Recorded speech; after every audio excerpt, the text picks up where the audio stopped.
is like this. It's around and around and around. But notice one thing about all my spinning, other than the fact that some of y'all are getting dizzy just watching me do this. Imagine how it feels to actually do it. Imagine how it feels for me actually doing it. Well, this is what it feels like when you're spinning. Spinning. Lots of motion, but I keep ending up right where I started.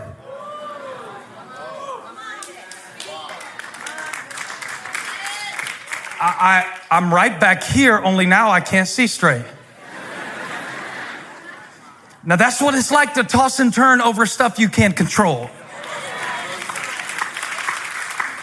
Because after you've spent all night spinning, all day spinning in your head, and what if and it starts with the most innocent thought. It's not the devil's been at this a long time, sweetie. He's not going to give you a bad thought. He's going to try to give you an innocent thought and get you to take it in the wrong direction. A scenario that on the surface doesn't seem that bad, but it's the way you spin it. It's like, Fox News and CNN. It's one story they're telling, but it's spinning different ways.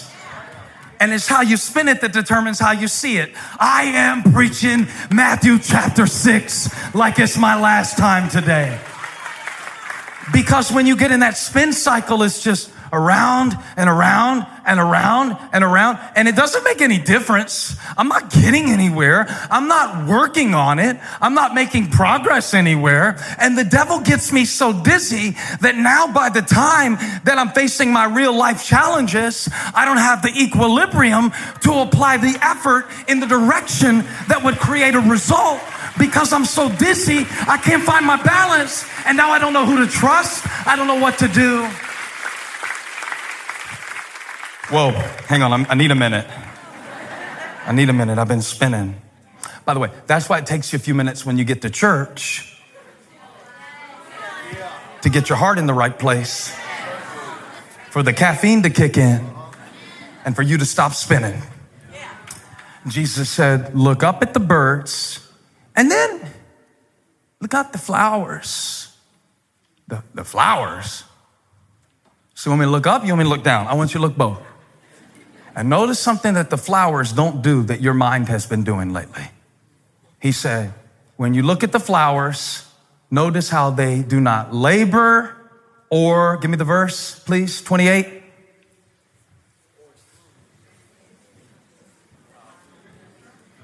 They do not labor or, and yet, your Father, they don't spin. They don't sow. The birds don't store away. The flowers don't spin. Yet look how God does that on that level. And if he made you in his image, what makes you think that you have to spin out in these cycles? These tormenting cycles, these confusing cycles. So you've been going around and around and around in circles. But God said today is your day to stop spinning. If your mind has been doing this, I came to preach to you, and the presence of the Lord is in this place, and your Father knows what you need. So stop spinning. Stop worrying about what God is already working on and just worship him. Part of this being brave is about learning to discern in your life between a genuine concern and a needless anxiety. But I would say to you that sometimes you can interpret the same event in both of those ways. So you can turn a genuine concern into a needless anxiety by the way you approach it, because it's the same word. And so sometimes you go through a situation and you deal with it and you handle it with strength. You're brave about it. That's a genuine concern. Sometimes you go through a situation and you're tied all up in knots about stuff you can't do much about anyway. That's a needless anxiety. Wisdom will show you the difference between needless anxiety and genuine concern. And here's how you can do it. Be anxious for no thing. I was talking to a friend one time, and this was many years ago. He spilled orange juice on his computer while he was on the phone with me one morning. But he was so calm about it. He said, oh, hang on a second. And he was gone a long time on the phone. I said, what happened? He said, I just spilled a whole glass of orange juice on my computer. It's not working anymore. I said, and you're not using profanity? And he said, no, it's nothing but a thing. It's nothing but a thing. This guy isn't a billionaire. He said, it's nothing but a thing. If you can fix it. If they can't, they can't. It's nothing but a thing. And I thought, I want that. Do you remember that phrase? We used to say it a lot when I was coming up. We used to say, ain't nothing but a thing. And I think Paul's trying to get us to see here in Philippians 4, be anxious for no thing.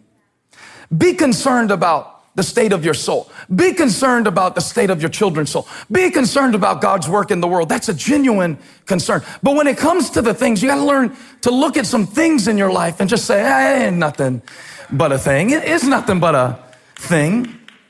Let me show you this in Romans. Paul is talking in Romans about some pretty heavy stuff. And he says, verse 31, Romans chapter 8, what then shall we say in response to these? Say it out loud. Every location, say it out loud. In response to these things, if God is for us, who can be against us? That's what gives me courage sometimes when I feel opposed. I just say, well, if God's on my side, I'm good. And if he's not, I'm in trouble.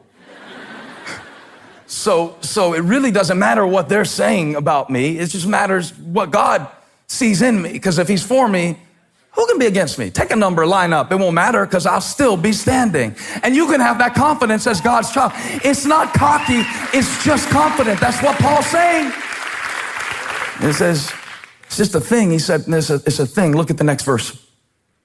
He who did not spare his own son, but gave him up for us all, how will he not also along with him graciously give us all things? It's nothing but a thing. Skip to verse 37. He starts listing some things. He says, no, in all these we are more than conquerors through him who loved us.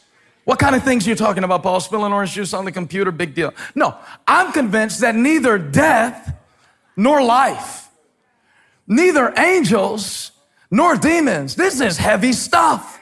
Neither the present nor the future, nor any powers, neither height nor depth, nor any, let me just put a blank here so you can fill it in, nor anything else in all creation, bankruptcy, joblessness, homelessness, addiction, whatever, will be able to separate us, nor any, oh, I love it, nor anything else, nor any, you see it, nor anything else, nor anything else. Reach everybody you can reach and tell them it ain't nothing but a thing. It ain't nothing but a thing. It ain't nothing but a thing.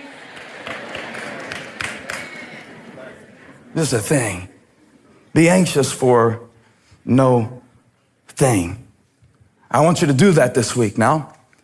When you're faced with something, and if it doesn't fit in Paul's list, that's what the blank is for. That's what the anything is for. Is nothing but a thing. And shift over from needless anxiety to genuine concern, controlling what you can and trusting God where you can't.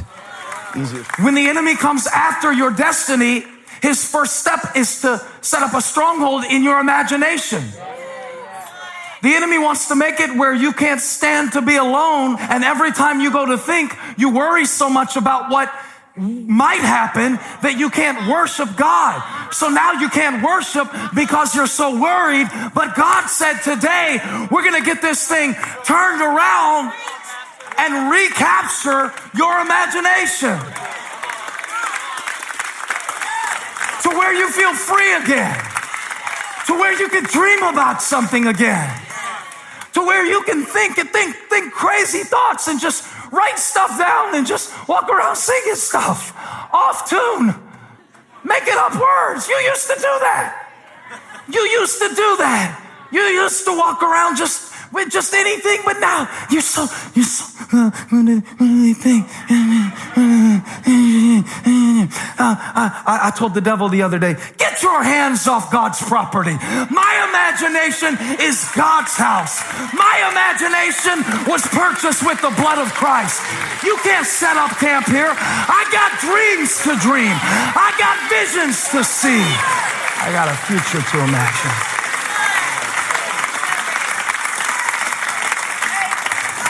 The good news is, if you're really good at worrying, you're going to be great at worship. Because all it is the same imagination serving the opposite purpose. So what I'm doing now, y'all help me preach. I'm about to close.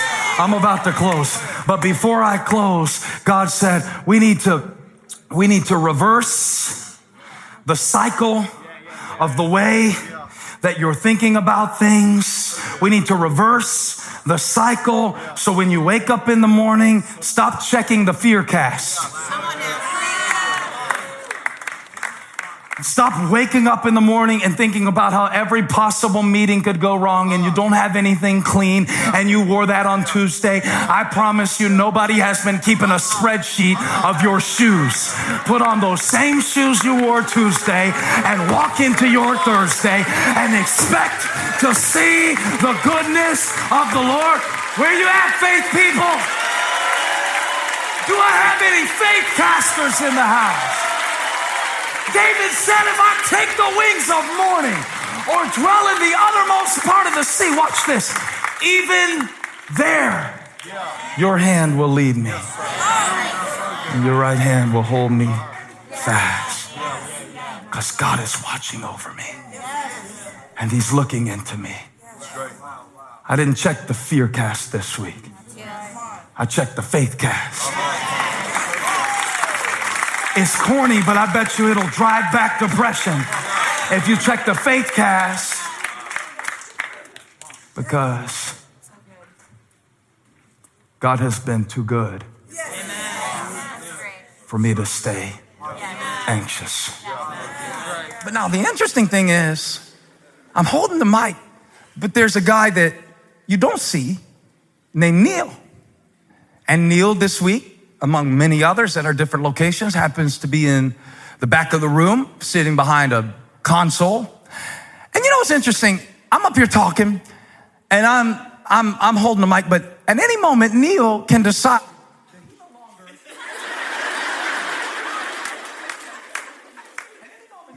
At any moment, he can decide, you know, maybe I fuss at him or something like that, and he doesn't like it. At any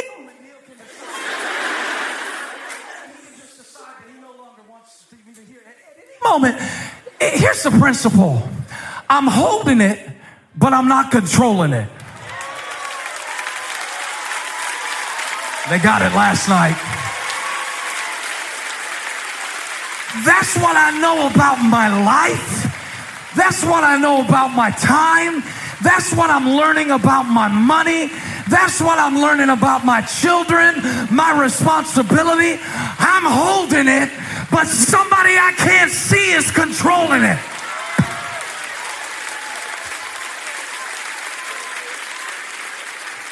He's in control. He speaks and winds obey. He speaks and waves die down. He speaks and seas split, because what I can see is controlled by that hand that I can't see. And now I want to humble myself under that mighty hand. And I'm coming to the place in my life where I say, God, I don't even know what I need anymore. So I trust you and your timing. And I trust you and your heart. And I trust you and your wisdom. And I humble myself. And as I humble myself, my anxiety goes out the door with my pride and my arrogance and my plan. Humble yourselves, therefore, under the mighty hand of God, so that at the proper time he may exalt you. Watch this, comma. What happens next is predicated on whether or not what happens in verse 6 is applied.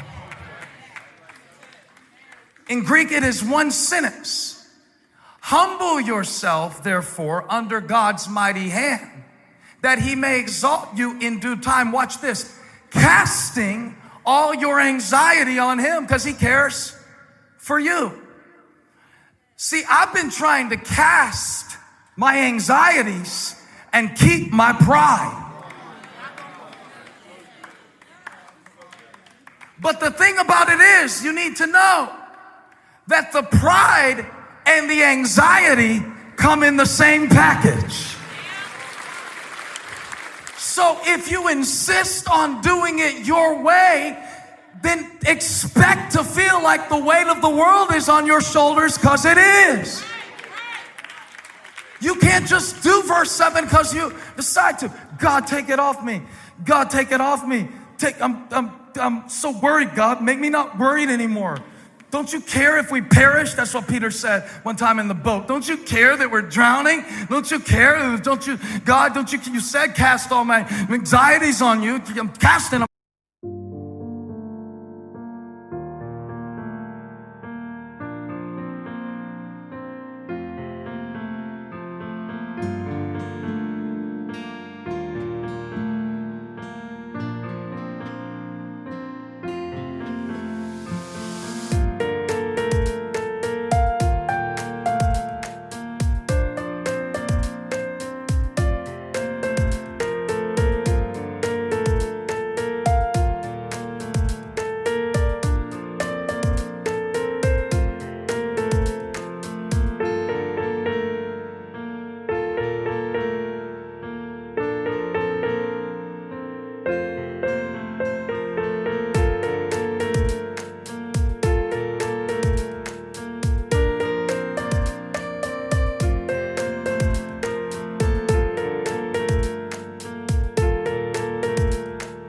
I'm casting them. This doesn't work.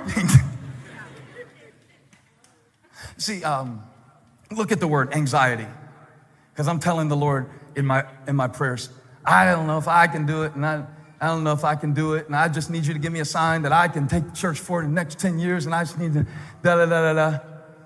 take this anxiety. I'm casting it on you, Lord. I am casting it on you. All of my anxiety. And after I prayed this way for a little while, the Lord spoke to me in my heart. Now, this is not an out loud conversation. I don't want you to think I'm really, really crazy, but this is the impression that I got. The Lord said, are you done now?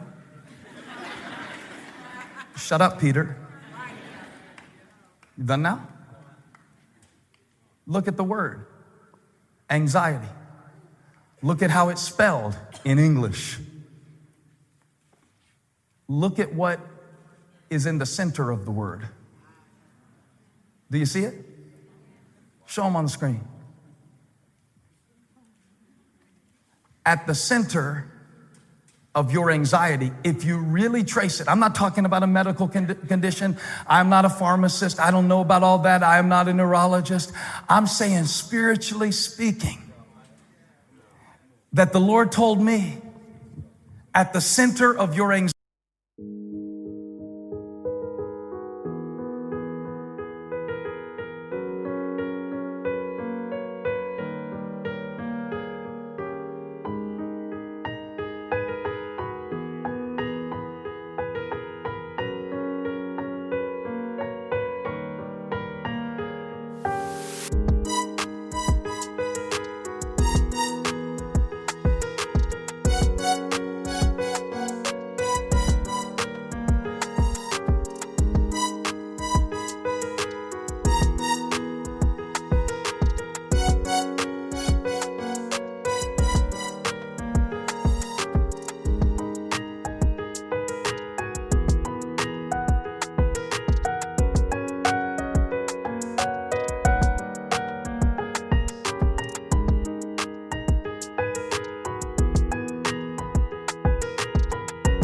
anxiety is your pride. The reason that you're so anxious is because you've got you at the center and you can't sustain it because it's not your throne.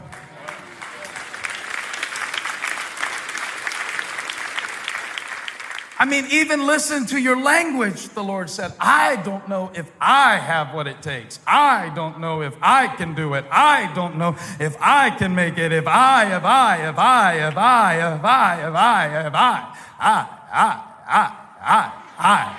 You can't spell anxiety without I. It's right in the middle. And you know what other word I is in the middle of?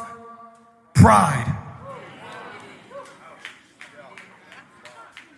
And maybe the reason that you've been carrying anxiety that you can't get rid of is because you've been bearing weight that you weren't meant to bear.